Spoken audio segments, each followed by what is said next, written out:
இந்த ஜாஸ்திக் hope you all doing good. இன்னைக்கு நம்ம என்ன வீடியோ பார்க்க போறோம்னா ஸ்மூத்னிங்கோட ப்ரோஸ் அண்ட் கான்ஸ் எல்லாமே எக்ஸ்பிளைன் பண்ண போறேன் என்னோட எக்ஸ்பீரியன்ஸ் வச்சு. வாங்க வீடியோக்குள்ள போயிடலாம். 1 2 3 4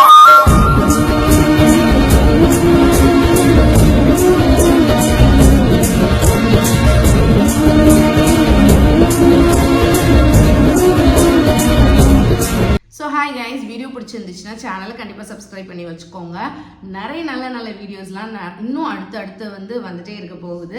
ஸோ இப்போ டக்குன்னு நீங்கள் கேட்ட கொஸ்டின்ஸ், உங்கள் மைண்டில் உள்ள கொஸ்டின்ஸ் அண்ட் நான் ஷேர் பண்ண வேண்டிய விஷயம் எல்லாமே பார்த்துடலாம். என்னோட பிஃபோர் அண்ட் ஆஃப்டர் பிக் இதில் நான் அட்டாச் பண்ணுறேன், பார்த்துக்கோங்க. மொத இருந்த பிக்லாம் இன்னொரு வீடியோ நான் தனியாக போடுறேன். அதில் தான் உங்களுக்கு தெரியும் எவ்வளோ கேர்ள்ஸ் இருந்தது அப்படிங்கிறதுலாம். ஸோ இப்போ ஃபர்ஸ்ட் கொஸ்டினுக்கு போயிடலாம். நான் எத்தனாவது தடவை ஸ்மூத்னிங் பண்ணியிருக்கேன் அப்படின்னு சொல்லி கேட்டிங்கன்னா, இதோட நான் 5th டைம் பண்ணுறேன். இது நேத்து இன்னைக்கு இல்ல, காலங்காலமா தொட்டு நடக்கக்கூடிய ஒரு சம்பவம். ஷாக்கிங்காக இருக்குல்ல, பட் ஸ்டில் ஆமாங்க, எனக்கு ரொம்பவே கேர்லி ஹேர். பார்க்க அவ்வளோ தெரிஞ்சிருக்காது. ஏன்னா நான் ஒரு 4 டைம்ஸ் கிட்ட ஸ்மூத்னிங் பண்ணதுனாலயே என்னன்னு தெரியல, என்னோட டெக்ஸ்சர் கம்ப்ளீட்டாக சேஞ்ச் ஆயிடுச்சு. ஸோ ஓரளவுக்கு செமியாக கொஞ்சம் கேர்ள் அங்கங்கே இருந்தது. அதனாலேயே பெருசாக நான் போனி டெய்லே தான் ரீசன்ட் டேஸில் வீடியோஸ்லாம் நீங்கள் பார்த்துருந்தா தெரிஞ்சிருக்கும். போனி டெய்ல்ஸ் மட்டுமே போட்டுட்டு இருந்தேன். ஏன்னா எனக்கு நம்ம இவ்வளோ நாள் இப்படி ஸ்மூத்னிங் எல்லாம் பண்ணி பழகினதுனால என்னன்னு தெரியல, என்னால் இந்த கேர்ள் குட்டியாக தெரிஞ்சால் கூட எனக்கு பிடிக்க மாட்டேங்குது. அதனால நான் போனிடெயிலே போட்டுட்டு இருந்தேன். ஸ்டில் தம்பியுமே இப்போ கொஞ்சம் வளர்ந்துட்டேன். இனி அடுத்து ஸ்மூத்னிங்கே பண்ணிடலாம் அப்படின்னு சொல்லி முடிவு பண்ணிட்டு ஸ்மூத்னிங்கே நான் பண்ணிட்டேன். என்னோட ஹேர் இப்போ இப்படி தான் இருக்குது. நான் உங்களுக்கு வீடியோ உங்களுக்கு காட்டுறேன். வீடியோவில் நீங்கள் பார்த்தீங்கன்னா தெரியும். ஃபர்ஸ்ட் கொஸ்டின் போயாச்சு. தென் ரெண்டாவது கொஸ்டின், ஹேரை டேமேஜ் பண்ணுதா அப்படின்னு சொல்லி கேட்டிங்கன்னா, எஸ், கண்டிப்பாக டேமேஜ் பண்ணும். இதில் கேட்குறதுக்கு எப்படி கேட்குறீங்க, இப்படி டேமேஜ் பண்ணுமா அப்படின்னு கேட்குறீங்கன்னா, நம்ம ஒரு கெமிக்கல் ட்ரீட்மெண்ட் எடுத்திருக்கோம். நேச்சுரலாக இருக்கிற ஹேரை நம்ம சேஞ்ச் பண்ணுறோம். கண்டிப்பாக நம்ம ஹேரை அது டேமேஜ் பண்ணும். அதுக்கடுத்து மெயின்டைன் பண்ணலாமா அப்படின்னு கேட்டிங்கன்னா, அஃப்கோர்ஸ் மெயின்டைன் பண்ணலாம். நம்ம மந்த்லி ஸ்பா எடுத்தோன்னா மெயின்டைன் பண்ணலாம். அதாவது ஃபுல்லாக டேமேஜ் பண்ணுற ஹேரை ஓரளவுக்கு ஒரு 100% நம்ம டேமேஜ் கொடுக்குற ஹேரை ஒரு 50% நம்ம மெயின்டைன் பண்ணி காப்பாற்றலாம். அதுக்காக மட்டும்தான் மெயின்டைன். மிச்சபடி மெயின்டைன் பண்ணால் ஹேர் திரும்ப நல்லா இருக்கும், நல்ல ஹெல்த்தியான ஹேராக இருக்கும் அப்படின்னா அப்படிலாம் கிடையாது. நம்ம ஹெல்த்தியான ஹேரை தான் இந்த மாதிரி பண்ணிட்டோம். ஓகேங்களா? தேர்ட் கொஸ்டின் பார்க்கலாமா? தேர்ட் கொஸ்டின் ஹேர் ஃபால் இருக்கா அப்படின்னு சொல்லி கேட்டிருந்தீங்க. எஸ், ஹேர் ஃபால் கண்டிப்பாக இருக்கும். நான் அப்படியே ஷாக் ஆயிட்டேன். ஹேர் ஃபால் எப்படி இருக்கும் அப்படின்னா, உடஞ்சு ஹேர் விடும். ஏன்னா நம்ம ஸ்மூத்னிங் பண்ணியிருக்கோம் இல்லையா, கெமிக்கல் ட்ரீட்மெண்ட் பண்ணதுனால ஹேர் உடஞ்சு விழும். அந்த இதெல்லாம் கொஞ்சம் தடுக்கிறதுக்காக தான் நம்ம ஸ்பா எடுக்கணும். கண்டிப்பாக நான் நிறைய தடவை பண்ண தப்புனா இதுதான். ஃபர்ஸ்ட் காலேஜ் படிக்கும்போதெல்லாம் ஓரளவுக்கு மெயின்டைன் பண்ணிட்டு இருந்தேன். தென் மேரேஜ் ஆகி பேபி எல்லாம் பிறந்ததுக்கப்புறம் சுத்தமாக மெயின்டைன் பண்ண முடியல. அண்ட் என்ன பண்ணிட்டேன்னா, பன் கொண்டை போட்டுக்கிட்டே ஆயாச்சு. ஸோ கொண்டை போட்டே இருக்கும்போது ஹேர் நல்லா பெண்ட் ஆகிடும், இன்னும் கொஞ்சம் டேமேஜ் ஆக்கி விட்டுரும். ஸோ முடிஞ்ச அளவுக்கு அதை அவாய்ட் பண்ணிக்கோங்க. அஃப்கோர்ஸ் கஷ்டம் தான், இந்த சம்மரில் நம்மளால பன் போடாமலாம் இருக்க முடியாது. பட் ஸ்டில் இனி நான் அந்த தப்பெல்லாம் பண்ணக்கூடாது அப்படின்ற மாதிரி நினச்சிருக்கேன். ஸோ அதுதான், அந்த மாதிரி மெயின்டைன் பண்ணிங்கன்னா ஓரளவுக்கு இதாக இருக்கும். ஹேர் ஸ்பா மஸ்ட்டாக எடுத்துக்க வேண்டியது இருக்கும். ஹேர் ஸ்பாக்கு எவ்வளோ காஸ்ட் ஆகும் அப்படின்னு கேட்டிங்கன்னா, ஹேர் ஸ்பாக்கு ஒரு 1500 காஸ்ட் ஆகும். சில பார்லரில் 1500 ப்ளஸ் ஜிஎஸ்டி போவாங்க. சில பார்லரில் 1500 கம்ப்ளீட் பண்ணிடுவாங்க. கார்பரேட் சலூன்ஸ் போனீங்கன்னா ஜிஎஸ்டி பே பண்ணுற மாதிரி இருக்கும். தென் நிறைய பேரோட கொஸ்டின் ப்ரைஸை பற்றி கேட்டிருந்தீங்க. என்னோட லென்த் பார்லர் பொறுத்தவரை ஒரு மெஷர்மெண்ட் வச்சுருப்பாங்க. Short hair, long hair, medium hair அப்படின்ற மாதிரி வச்சுருப்பாங்க. இப்போ என்னோட ஹேர் லாங் ஹேரில் வந்துச்சு. ஸோ லாங் ஹேருக்கு அப்ராக்சிமேட்டாக 8Kலேருந்து 12K வரை சார்ஜ் பண்ணுறாங்க. ஸோ எனக்கு அதுக்கு நடுவில் வர்றதுனால 8K என்னோட ஸ்டார்டிங் ப்ரைஸ் தான். எனக்கு 8K இருந்துச்சு. அண்ட் இப்போ 8K கொடுத்து பண்ணீங்கன்னா அப்படி பண்ணலைன்னா ஸ்டில் பக்கத்தில் ஒரு பார்லர் ஸ்டார்ட் பண்ணியிருக்காங்க. அவங்க இனாகுரேஷன் ஆஃபர் பண்ணியிருந்தாங்க. ஸோ இந்த மாதிரி ஆஃபர், ஃபெஸ்டிவ் டைம், அந்த மாதிரி டைமை நீங்கள் யூட்டிலைஸ் பண்ணீங்கன்னு நினச்சிக்கோங்களேன். இந்த மாதிரி ஒரு பெரிய சர்வீஸ் எடுத்துக்கலாம். ஸோ ஒரு 50%குள்ளே தான் எனக்கு வந்துச்சு. 8Kலேருந்து ஃபுல்லாக ஒரு 50% கம்மி பண்ணிடுங்க. அப்போ எவ்வளோ வந்துருக்குமோ அவ்வளோதான் நான் பே பண்ணேன். 4K தான் நான் பே பண்ணேன்.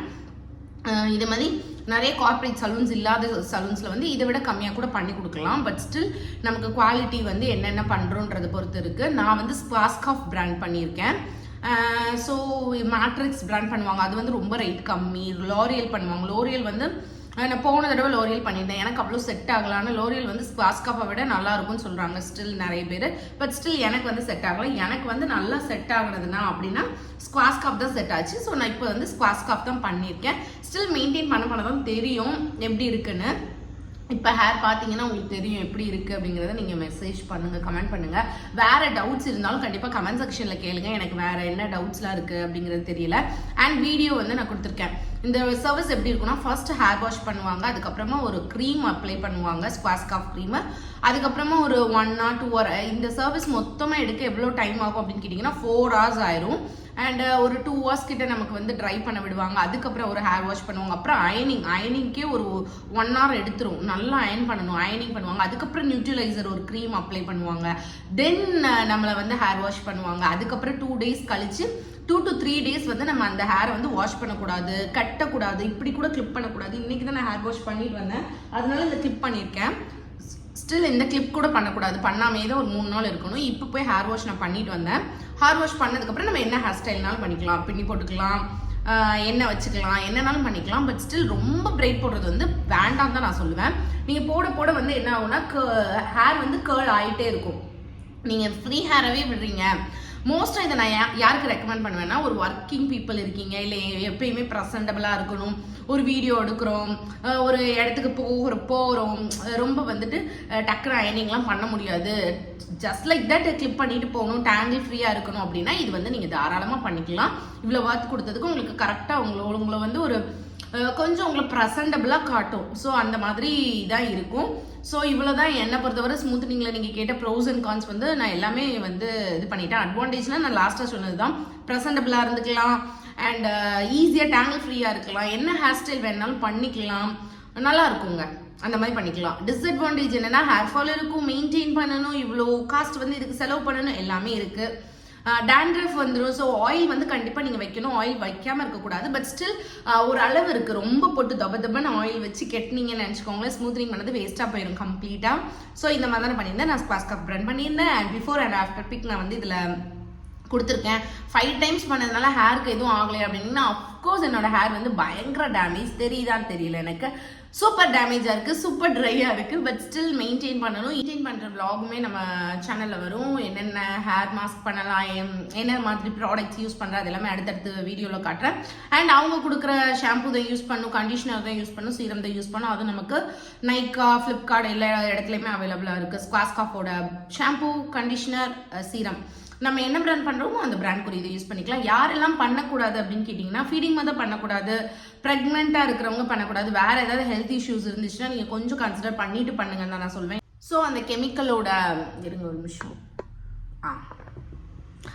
அந்த கெமிக்கலோட ஸ்மெல் வந்து உங்கள் ஹேர்லேயே தான் இருக்கும். பேக்ரவுண்ட் ரொம்ப கேவலமாக இருக்குல்ல, ஒரு வீடியோலையும் நானும் சொல்கிறேன். பட் ஸ்டில் நம்ம சீக்கிரமாகவே ஒரு நல்ல பேக்ரவுண்ட் செட் பண்ணலாம்.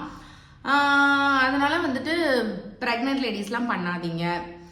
ரொம்ப டீனேஜில் இருக்கிறவங்களே வேணாம் தான் சொல்லுவேன். இது பண்ணதுக்கப்புறம் பார்த்தீங்கன்னா ஹேர் வந்து ஃபேஸே வந்து டல்லாக இருக்கும், ரொம்ப டார்க்காக இருக்கும். ஏன்னா அந்த கெமிக்கல் அப்படியே நம்ம ஃபேஸில் இறங்கும். இதுலேருந்து மெயின்டைன் பண்ணி வர்றதுக்கே ஒரு 15 days ஆயிரும். ஸோ இந்த மாதிரி தான் இருக்கும், அந்தளவுக்கு ஹை கெமிக்கல் தான். பட் ஸ்டில் நல்லா இருக்குல்ல, இது நல்லா இருக்குது, அந்த மாதிரி இருக்கிறதுனால நானும் பண்ணியாச்சு. ரொம்ப குட்டி வீடியோ தான், பட் ஸ்டில் எனக்கு தெரிஞ்ச நாலேஜ் ஷேர் பண்ணியிருக்கேன். அண்ட் இது தவிர்த்து வேறு ஏதாவது டவுட்ஸ் கேட்கணும் அப்படின்னா கண்டிப்பாக நீங்கள் கேட்கலாம். ரொம்ப வேர்த்துச்சு அப்படின்னா கண்டிப்பாக ஹேர்லாம் கேர்ள் ஆயிரும். இதில் நிறைய விஷயங்கள் இருக்குது. ஸ்டில் இது எவ்வளோ நாள் ஸ்டே ஆகும், இந்த ஒரு கொஸ்டின் மறந்துட்டேன், எவ்வளோ நாள் ஸ்டே ஆகும், பெர்மனெண்ட்டாக டெம்பரரியா அப்படின்னு சொல்லி கேட்டிருந்தீங்க. பெர்மனெண்ட் தான். ஒரு 1 year பக்கம், ஒரு 6 to 8 months வரை நல்லா ஸ்டே ஆகும். ஒரு 1 year கிட்ட கூட ஸ்டே ஆகுங்க, நம்ம மெயின்டைன் பண்ணுறதை பொறுத்து தான். ஸ்பா எல்லாம் கரெக்டாக எடுத்தீங்கன்னு நினச்சிக்கோங்களேன், ஒரு 1 year தான், 1 year கிட்ட ஸ்டே ஆகும். அதுக்கப்புறம் வந்து கண்டிப்பாக நம்ம வந்து அகெயின் வந்து ரூட் டச் பண்ணிக்கலாம். பட் ஸ்டில் ரூட் டச்லாம் பண்ணால் அந்த அளவுக்கு நல்லா இருக்காது, ஃபுல்லாக பண்ணால் தான் நல்லா இருக்கும். ஸோ ஓரளவுக்கு மெயின்டைன் பண்ணுற மாதிரி இருந்தால் பண்ணுங்கள். அப்படி பண்ண முடியல அப்படின்னா வேணாம். இது நார்மலியாக கேர்லி ஹேரே அழகாக இருக்கும். நம்ம அப்போ ஏன் நீங்கள் பண்ணீங்க, நீங்கள் மட்டும் பண்ணிட்டு என்ன கேர்லி ஹேரே நல்லா இருக்கும் அப்படின்னு சொல்லி நீங்கள் கேட்டிங்கன்னா, ஒரு தடவை பண்ணிட்டோம்னு நினச்சிக்கோங்களேன், அதுக்கப்புறமா இங்கே கேர்ல் ஆகும், இங்கே ஸ்ட்ரைட்டாகவே இருக்கும். ஸோ அது ரொம்ப ஒரு மாதிரி கிளம்ஸியாக நல்லாவே இருக்காது. மொத்த ஹேரை நம்ம கட் பண்ணால் தான் நல்லாயிருக்கும். அந்தளவுக்கு மொத்த ஹேரை கட் பண்ணோன்னு வச்சுக்கோங்க, அதுக்கப்புறம் வளராது நமக்கு. ஸோ அதனால ஒரு தடவை இப்போ த்ரெட்டிங் பாருங்களேன், ஒரு தடவை எடுத்து பாருங்க மேடம் அப்படின்னு பியூட்டிஷியன் சொல்லுவாங்க. ஒரு தடவை எடுத்துட்டோம்னா அடுத்த வாட்டி எடுக்கலைன்னா ஒரு மாதிரி நிறைய வளர்ந்த மாதிரி இருக்கும். அதுக்கு முன்னாடி கூட நம்ம ஃபேஸ் அப்படி இருக்காது. எடுத்ததுக்கப்புறம் ஏதோ ஐயோ என்ன ஒரு மாதிரி இருக்கையோ, ஒரு மாதிரி ரொம்ப ஹேர் ஒரு மாதிரி வளருது அப்படின்ற மாதிரி இருக்குல்ல. ஸோ அதை மாதிரி தான் இதுவுமே. ஒரு தடவை பண்ணிட்டோம் அப்படின்னா அதுக்கப்புறமா விட முடியாது. நம்மளாவே விடணும்னு நினைச்சாலும் விட முடியாது. அந்த மாதிரி தான் ஒரு ட்ரீட்மெண்ட் இது.